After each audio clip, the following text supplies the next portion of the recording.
While conflict divides nations, perhaps art can bring them together. In a touring exhibition taking Australian art to Asia, 10 of Australia's best contemporary artists will showcase their work in South Korea, Taiwan and Indonesia, with the aim of exchanging ideas and building relationships. Kesha West met some of them.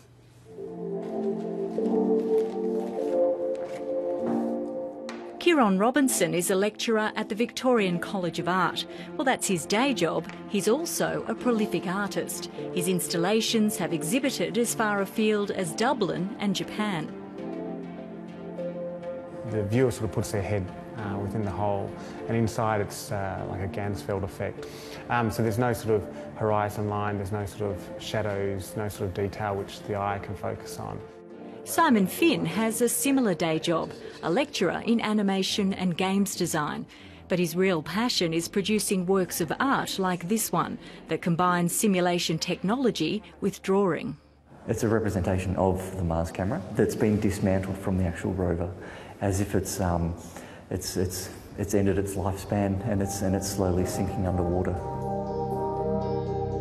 The pair is part of a group of 10 Australian contemporary artists preparing to take their works on a tour of Asia as part of an exhibition called Vertigo.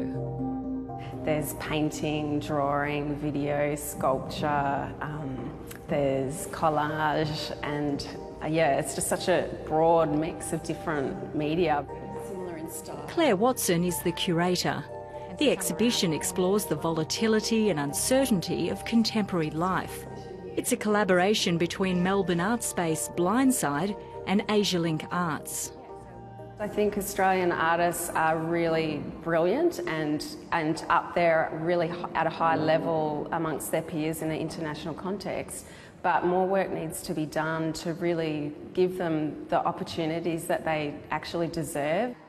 Asialink's touring exhibitions, Claire says, are providing at least some artists with that chance. Well, I guess as an artist, the most important thing is that your work's seen. I mean, you don't want to work in a vacuum, so I guess spreading ideas and different content to Asia is an amazing opportunity to, I guess, get more exposure for your work. Tania Smith is a performance artist who makes, by her own admission, slightly absurd comic vignettes. They're short comic videos where a woman, which is me in the videos, is breaking out of her everyday existence. The artist is keen to find out how her work will be received by audiences in Asia. One thing that I really wanted to do in these works was show the character that's the sort of lovable rogue, the slapstick.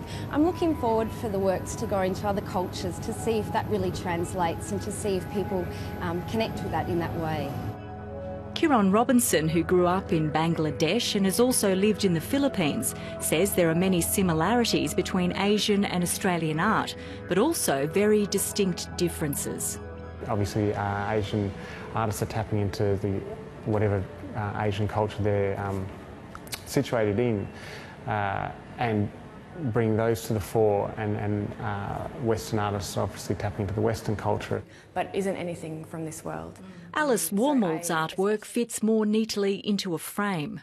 I'm primarily a painter, but my paintings are based on collages that I've made. I collect images from books and magazines and cut them out and reassemble them into kind of weird landscapes. Vertigo opens this month in Indonesia. Then the art will make its way onto Taiwan and Korea, where it'll be showing in prestigious galleries like Taipei's Museum of Contemporary Art.